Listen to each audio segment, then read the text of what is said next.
Somehow, Oliver could not seem to realize his actions of constantly trying to have Edgar thrown in a cell.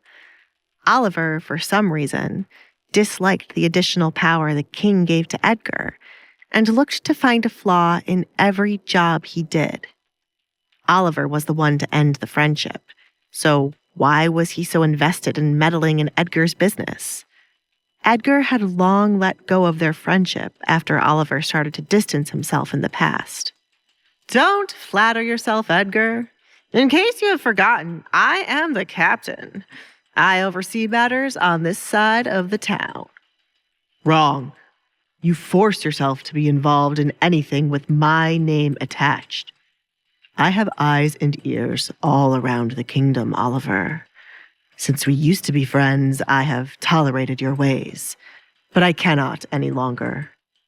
You can question me about the death of the Baron as it is your job, but do not allow whatever ill feelings you have towards me to make you forget what kind of man the Baron was. Edgar had been in this position where Oliver would question every single move he made, even if Oliver knew Edgar's actions were justified. Young master, Alfred returned with a stack of papers and handed it off to Oliver. Go through it well and see the crimes Desmond has piled up. You might hate me, but you know I never kill without reason.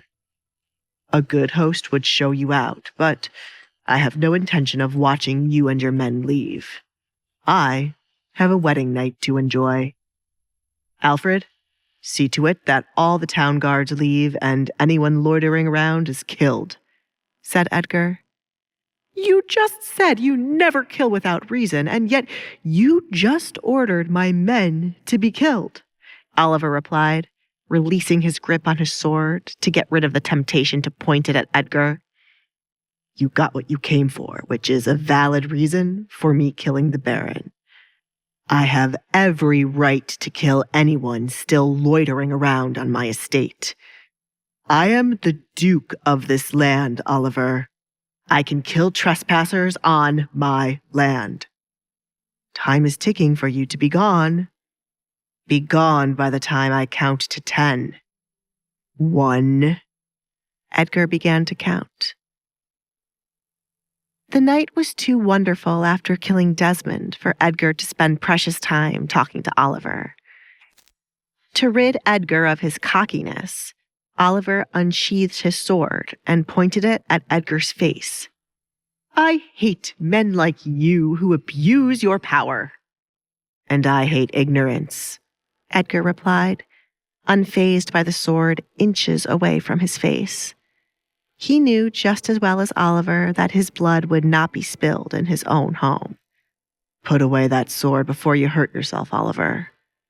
You walk around like you are the king, but I will be watching and waiting for you to mess up. Get an actual hobby to occupy your time, Edgar recommended. Even if what you have in the papers were enough to kill the Baron, you must speak with his wife. The Baroness wants to have a word with you. After watching her husband be slain by your sword, she deserves an explanation considering you are walking away free. Good night. Oliver retreated his sword.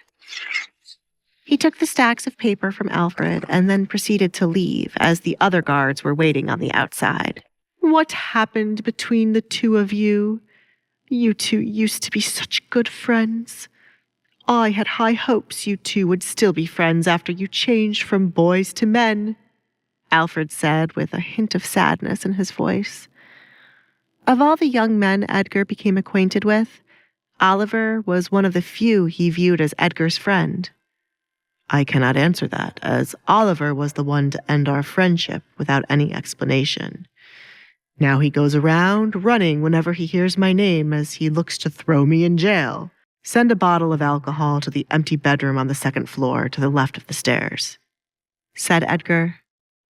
Are you truly going to spend your wedding night in separate rooms? Hey, I'm Alessandra. If you're wondering what happens next, download the Pocket FM app now and listen to the exciting episodes of The Duke's Masked Bride.